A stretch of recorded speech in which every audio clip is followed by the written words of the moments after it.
there, welcome back to the course Behavioral and Personal Finance.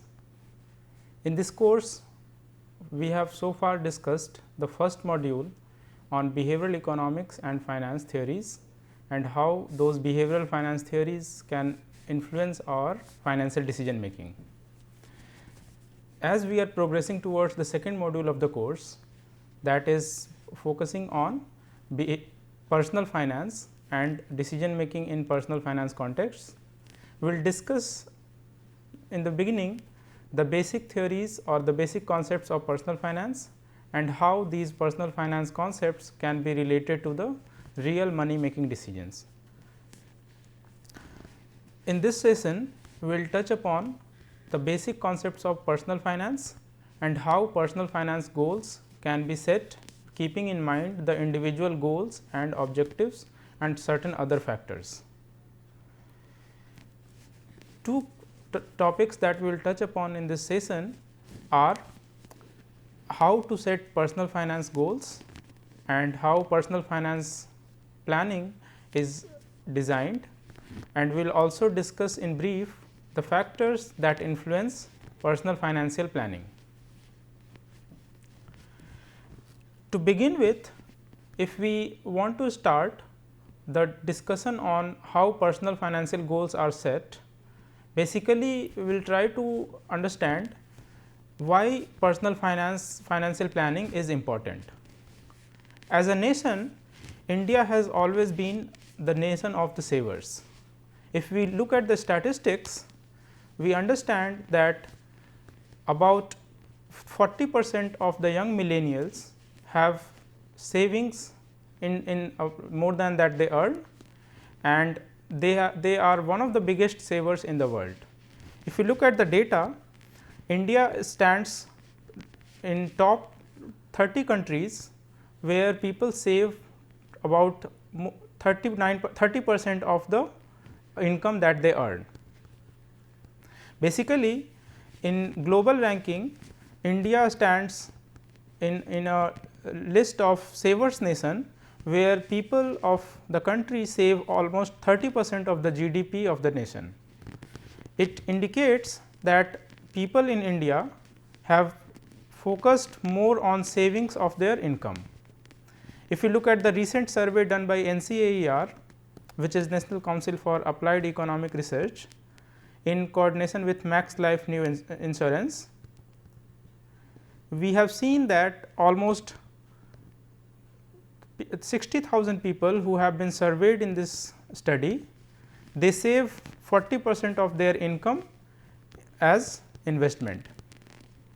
However, they have not been able to save it use their savings as proper investment because they lack financial planning.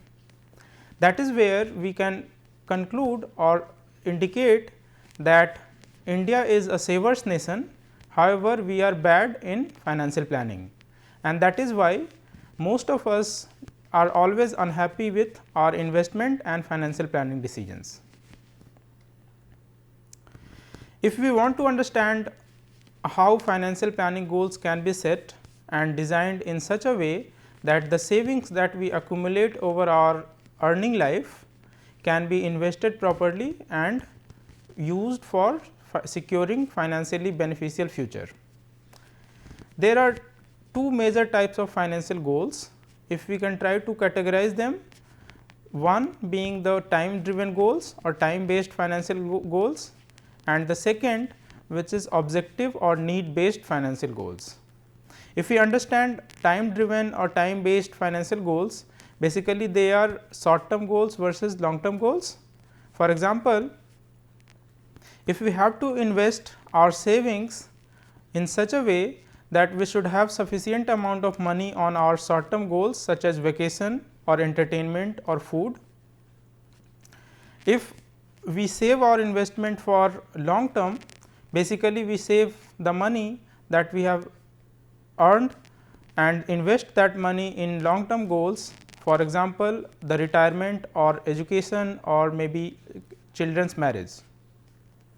If we categorize the financial goals in such a way that it is driven by the needs or the objectives, it could be consumption driven goals, and in particularly the consumption which are short term, which is consumable product goals, and the other category could be the durable product goals.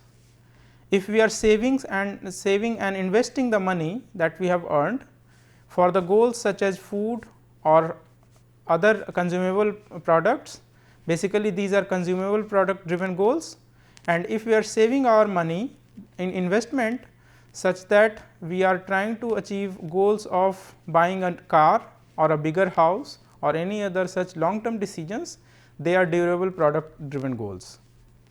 Basically, the process of designing financial planning it starts with the definition of the goals that we want to achieve. No planning can be successful unless the goals have been defined in advance, and then we will set up the goals in order to achieve through the proper financial planning.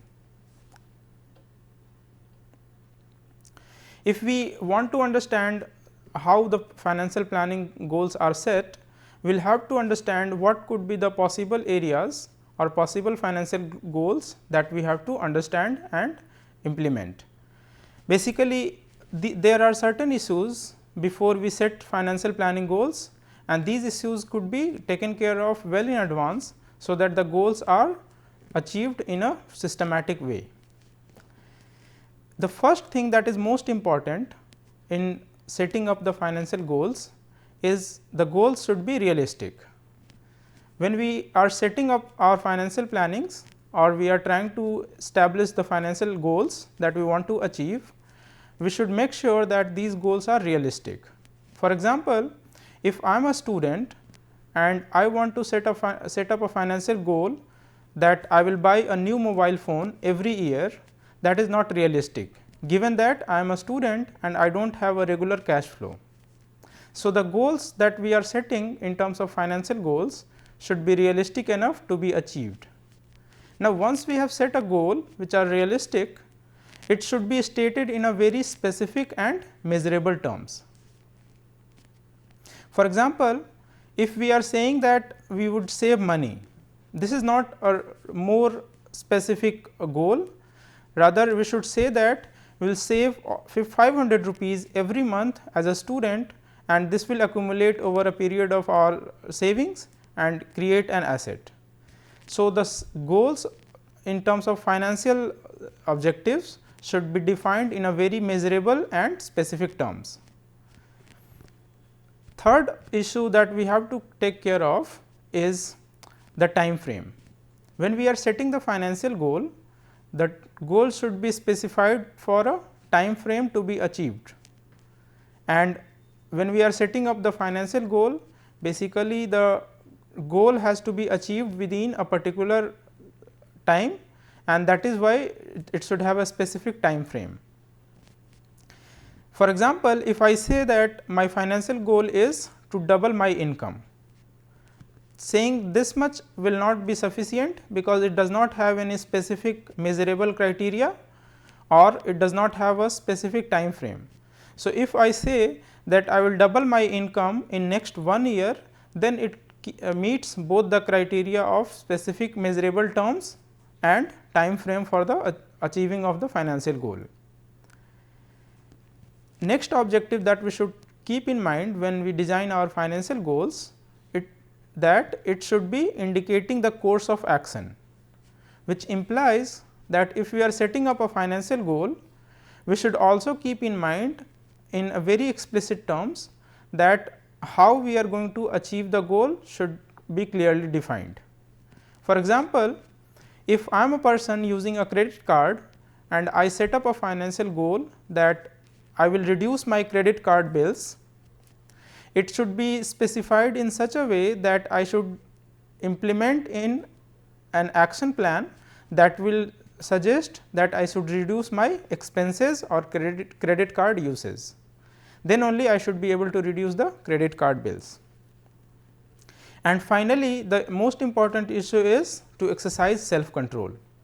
Even if we are able to define the financial goal, we have clearly indicated the measurable unit, and specified the time frame along with the course of action that need to be taken to achieve the financial goal.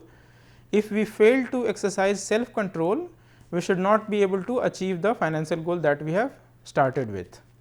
So, first of all we should keep a mental account for all the expenses or incomes while we are setting up the financial goal, and that is why where self control becomes very important.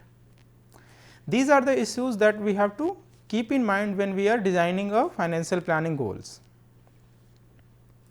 Moving further, if we are setting up financial goals, there are certain issues which we have to keep in mind.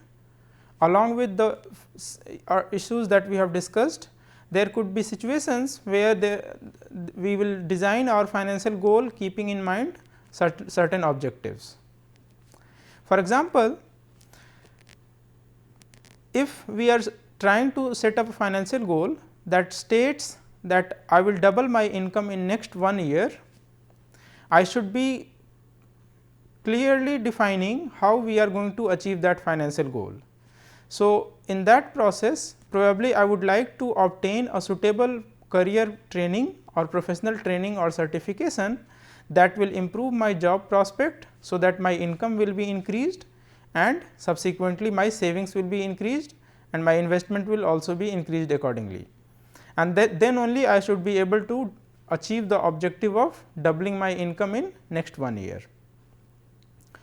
There are certain other issues. For example, if we have certain financial goals to achieve, we should also have an effective financial record keeping system at a personal level. When we talk about record keeping system, basically we indicate the bookkeeping mechanism of all the expenses and incomes. We believe that you must have heard of bookkeeping system in businesses, where business entities maintain records of all their transactions, where they maintain records in terms of trading and profit and loss account and balance sheet. If you are familiar with these terms, you should be knowing that trading and profit and loss account of a company showcase the business transactions of economic values over a period of time, and balance sheet of a company states the financial status of a company on a particular date or at a particular point of time. So, if we contextualize this situation of bookkeeping to a personal level, it would be important for any individual to maintain a systematic record of all their incomes and expenses and assets and liabilities, just like profit and loss account and balance sheet in a business. The good thing is there are a lot of technical tools and softwares that are available for individuals' help. For example, you can use spreadsheet for keeping a record of all your transactions or all your incomes and losses and expenses. Similarly, there are several applications available on internet, where you can use your transactions for record keeping and making a systematic budget for the expenses and incomes of your financial planning. Next issue that we have to keep in terms of common financial goal for people like us is to develop a systematic and regular savings and investment plan. When we talk about common financial goals, basically it should be driven by a regular and systematic savings and investment plan. For example, if a person is earning x amount of rupee, a fraction of x amount should regularly be saved in such a way that it is available for investment in all possible avenues according to the preference of the individual, and this regular investment will over the years accumulate into a large chunk of investment that will create an asset for that particular individual. So, developing a systematic and regular savings and investment plan would help an individual to achieve the financial goals. Next issue that is important is to accumulate an adequate emergency fund for contingencies. Basically, what it indicates is, if you are designing a personal financial plan, there should be adequate provision for emergencies, which means if there are certain contingent situation where you need some amount of money immediately for taking care of those situations, there should be a proper provisioning for those emergency situation, and that can be achieved through a proper planning. It helps individual to reduce the unwarranted burden that comes suddenly. For example, expenses related to health hazards or some other unwarranted expenses that might come across suddenly. So, for individual to have a successful financial plan, it is important to have an emergency fund to be saved aside. Along with these issues, it is important for individuals to buy suitable and appropriate insurance coverage for health, life and properties. Suppose you are entering the job market and you are expecting that you will start earning money, you should have sufficient insurance coverage so that your contingent situation can be taken care of, or if you have any dependent to take care of, that situation can also be taken care of in case of an unwarranted situation. So, having insurance plan or insurance coverage for individuals and their family members will always support the financial planning in a positive way. Another important issue that individuals should take care of is to encourage the smart budgeting for future income and expenses. What it implies is, if you are trying to plan a financial goal and you have to make sure that the financial goals are achieved in a successful way, you should have a proper budgeting for that particular purpose. When we talk about budgeting, it actually indicates that individuals should start estimating the expenses and the incomes that they are expecting in future, and these incomes and expenses are incorporated in their decision making. So, smart budgeting always helps in having a successful and achievable financial plan. And finally, having understood the process of financial planning and common financial goal for individuals, it should also be considering the design and implementation part of the retirement funds and savings that might be required at a later stage of life.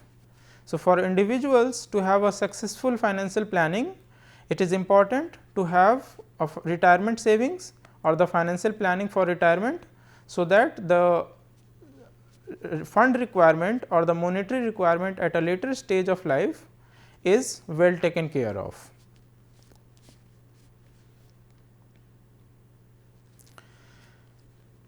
Subsequently, if we try to understand whether these financial goals are achievable or it has certain situations where some other factors, both internal and external, might influence the goals and financial planning of individuals, we should understand it from two different perspectives. The factors that might influence your financial planning, particularly in individual context, are categorized into two broad divisions. First, it is related to or it is influenced by the life situations and the value associated with the individual, and second category is economic factors. So, when we are setting up a financial plan for an individual or we are designing a financial goal for individuals, basically it could be affected by the life situations and personal values. Life situations such as the stage of life cycle might be an important factor to influence the financial planning of individuals, and on the other hand, the value and culture from which that person is coming can also influence the financial planning and decision making related to financial goals. We have already discussed in behavioral economics and finance module that individuals' demographic characteristics and the value system and the culture to which the person belongs influence their understanding and decision making processes with respect to the financial decision making. Here also we can relate to the fact that if an individual is in the early stage of life, the person can take more risk and take decisions which are involving higher return with higher risk, whereas the individual being in a later stage of life might be influenced by risk aversion, and their decisions can be affected by the factors that might influence their life at a later stage. Other set of factors that influence the personal financial goals are the economic factors. For example, if I am making a personal financial goal for myself, it can be influenced by factors such as the inflation. Inflation, as we all know, is basically the change in price or change in value of the currency because of the change in purchasing power of that particular currency, or we can also say in a simple term, inflation is basically the reduction in value of the purchasing power of a currency or a economic unit of transaction. So, when we say that the consumer price inflation or inflation in general affects the personal financial goal, we basically mean that if I have to set a financial goal of buying a house 10 years down the line, the value of the money that I am saving today can be different in future, and that is why the amount that we are trying to save in the process or in the period that we are targeting for should be designed or should be estimated in such a way that it becomes adequate for buying the house 10 years down the line. We have already learnt about the time value of money, where we have understood that if the cash flows or the money flow occurs at different points of time, before we make a decision, the cash flow should be brought at a common point of time and then compared with each other to understand whether the decision should be taken or not. If you could recall, you would remember that in a situation where the cash flow is on a timeline, I would repeat, if the timeline is designed in such a way that this is timeline at time 0, time 1, time 2, time 3 and so on, and time till n, and I know that I want to buy a house, let us say 3 years down the line. So, this is the time when I want to purchase a house. In that case, I should start saving money right from here, then here and then next period, and this money will be deposited in some investment or some savings instrument which will be available in future at time 3.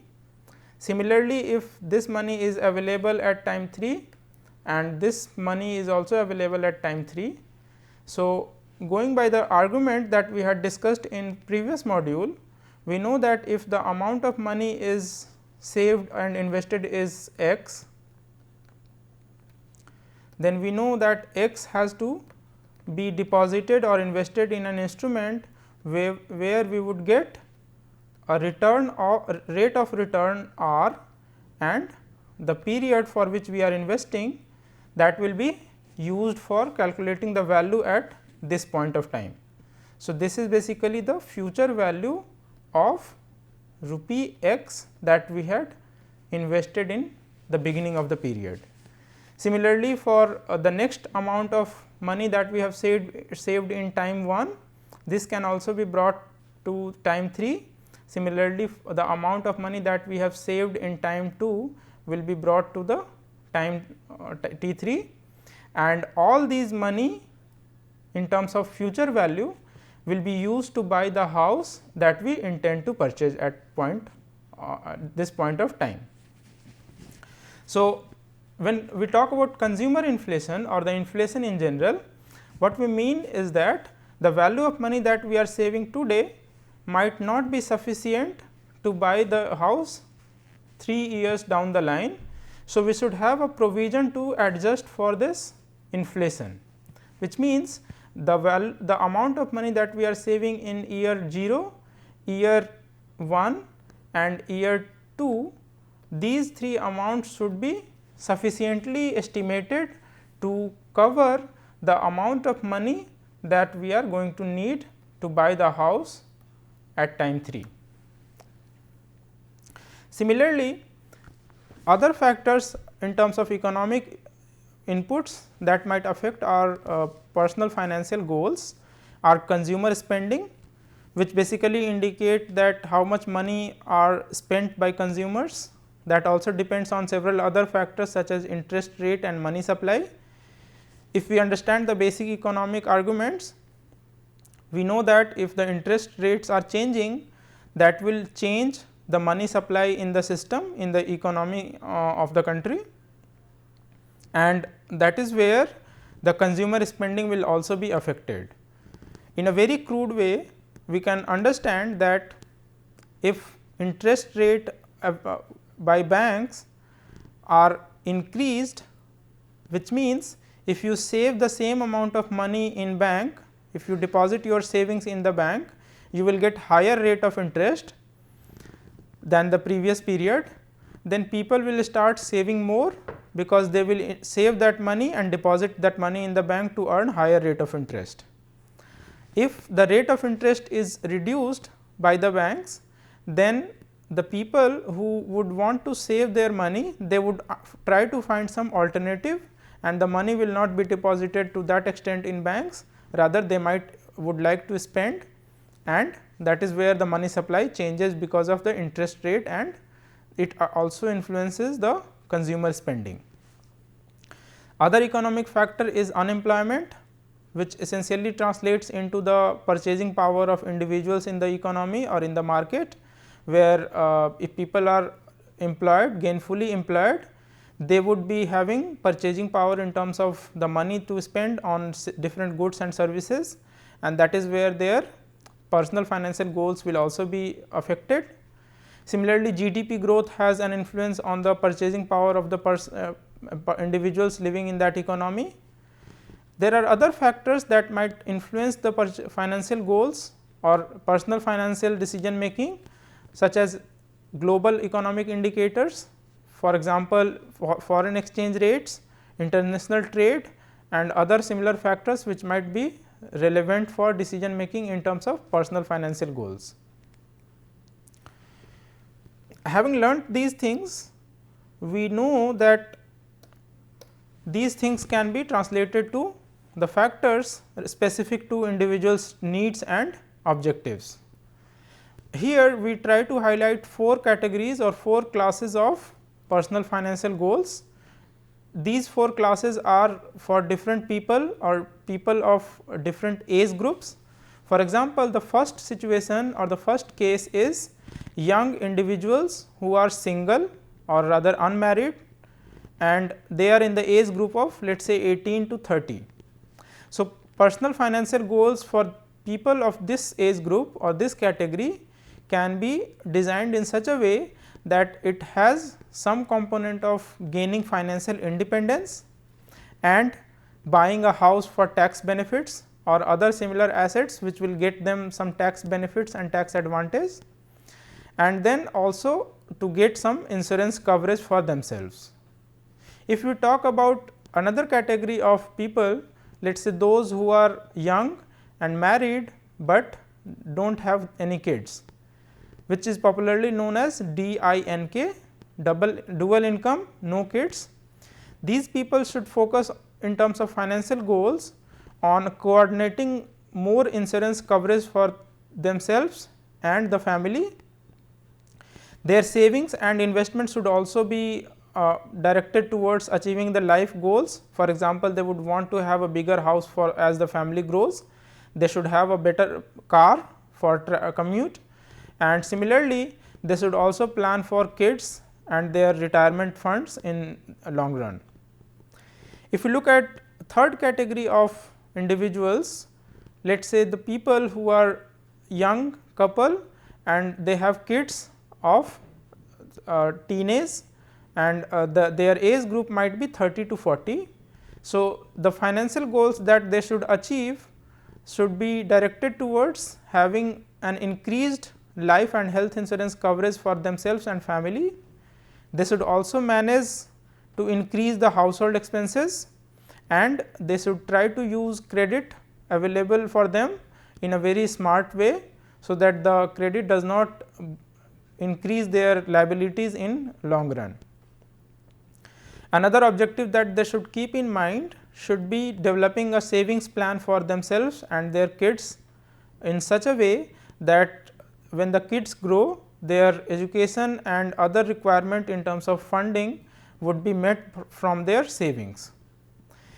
Another category that is highlighted here is the older people, those who are in their late 50s or early 50s and they do not have any dependent.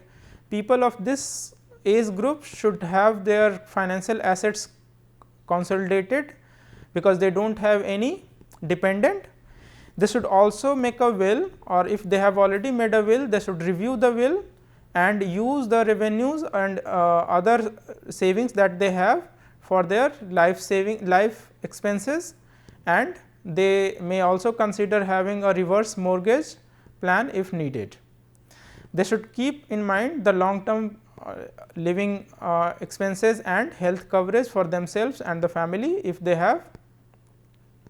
So, here I try to highlight 4 cases of different age groups in terms of individual financial goals, and these are some subtle indicators which individuals should keep in mind before designing the financial goals for personal finances.